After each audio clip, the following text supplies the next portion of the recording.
Hello aspirants, कैसे हैं आप सब। वेलकम टू माय चैनल सरकारी नौकरी नोटिफिकेशंस।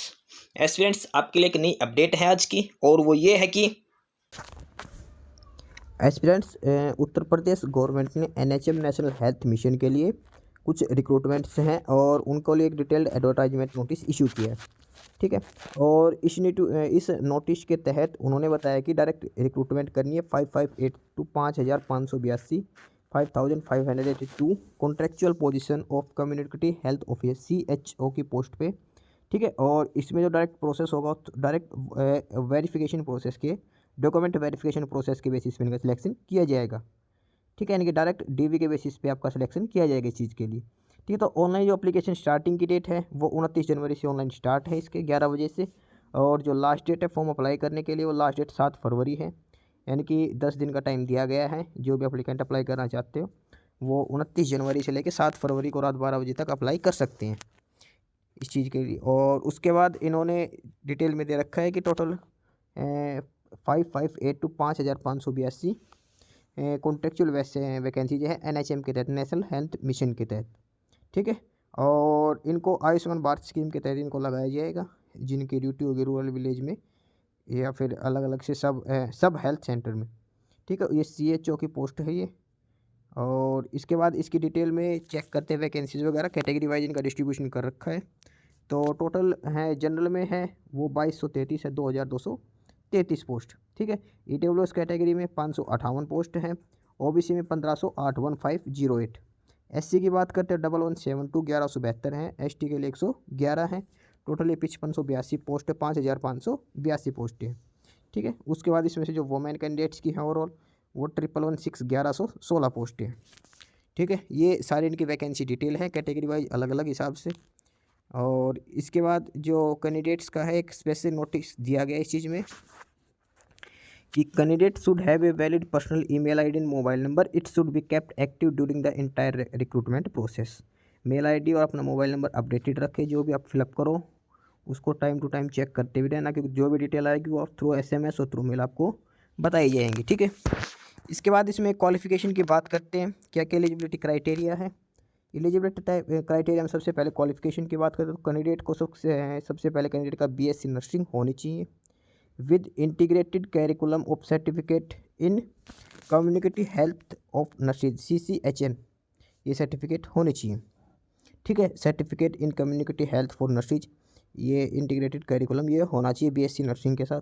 या फिर post basic BSc nursing course with integrated curriculum of certificate in community health for nursing. ठीक है। BSc नर्सिंग है इसमें मेन। ठीक है। और ये 2020 से वो ही अप्लाई कर रहे हैं। Recognise from academic year 2022 onward shall be eligible to apply. ठीक है। For clarification of academic year refer to integration of middle level health provide MLHP student who have undergone 4th year BSc nursing and 2nd year post BSc nursing in the year 2019 and 20 or onwards and have passed the course successfully।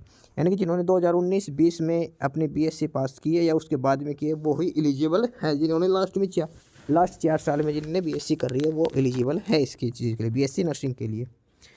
ठीक है। इसके बाद second जो condition दे रखी है कि candidate must be registered in UP nursing and midwives council, but candidates having registered in other states nursing council as a nurses and midwife are also eligible to apply।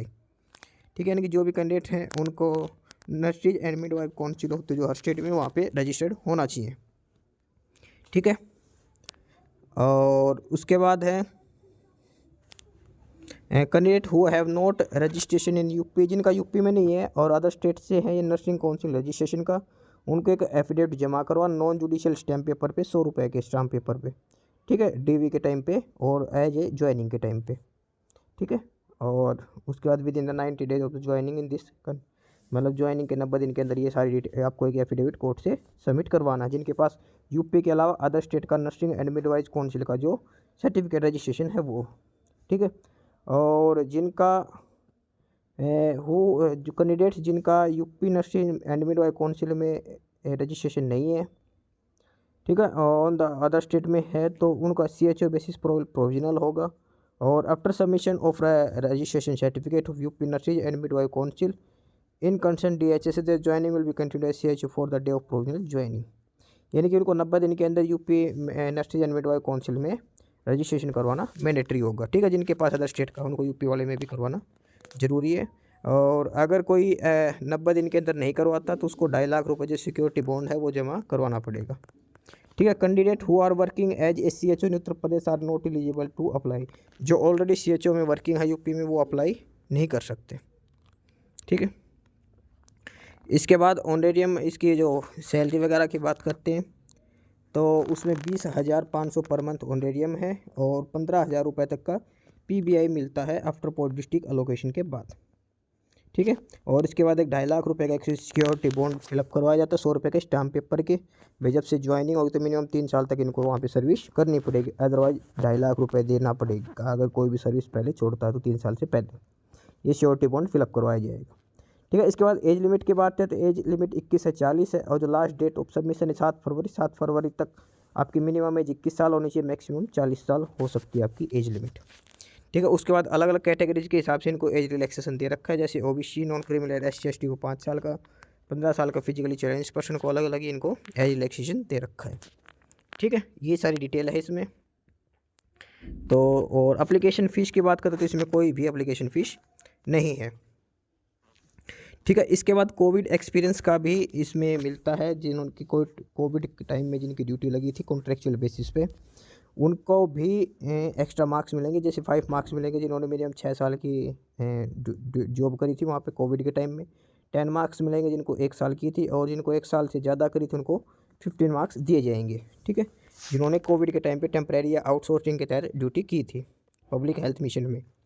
ठीक है, और उसके बाद उनके पास ये चेकिंग करने के लिए ऑलरेडी जो सर्टिफिकेट होगी वो आपको सबमिट करवाना पड़ेगा जो कोविड के टाइम पे आपको दी गई थी। ठीक है, ये सारी बेसिक्स डिटेल है इसमें।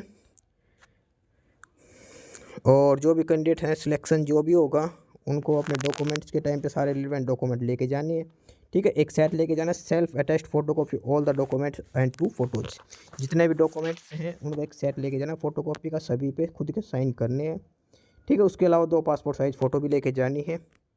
और इसके अलावा जो सिलेक्शन प्रोसीजर दे रखा है तो जो सिलेक्शन प्रोसीजर होगा वो मेरिट बनाई जाएगी और किस बेस पे percentage of total marks obtained in high school यानी कि 10th में, फिर 12th में, फिर BSc में जो स्कोर है या फिर पोस्ट BSc जो कर रखी है, उसके अलावा जो कोविड एक्सपीरियंस वेटेज उन सभी को मिला के आपको एक फाइनल मेरिट लिस्ट तैयार की जाएगी।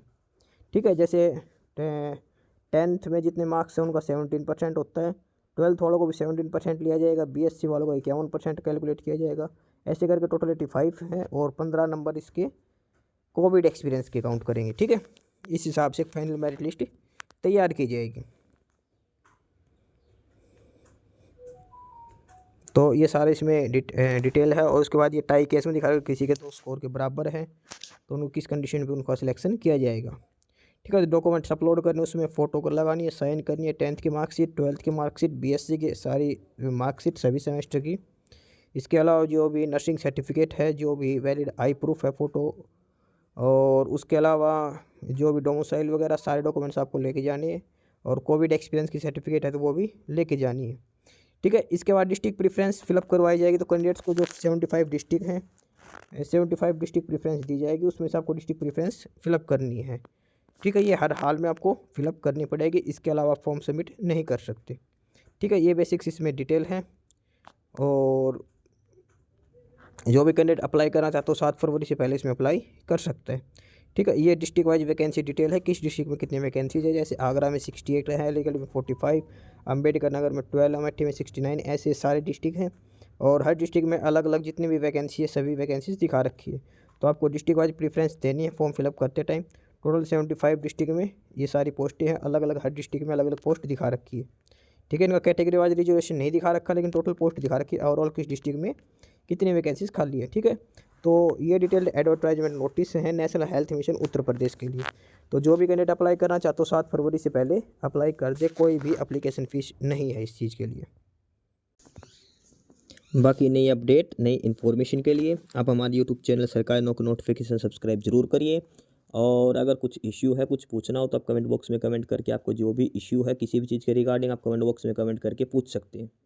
ठीक है, चैनल को सब्सक्राइब जरूर करें, वीडियो को लाइक करें, शेयर करिए, जुड़े रहिए हमारे साथ, मिलते रहेंगे नई अपडेट्स के साथ। तब तक के लिए बाय।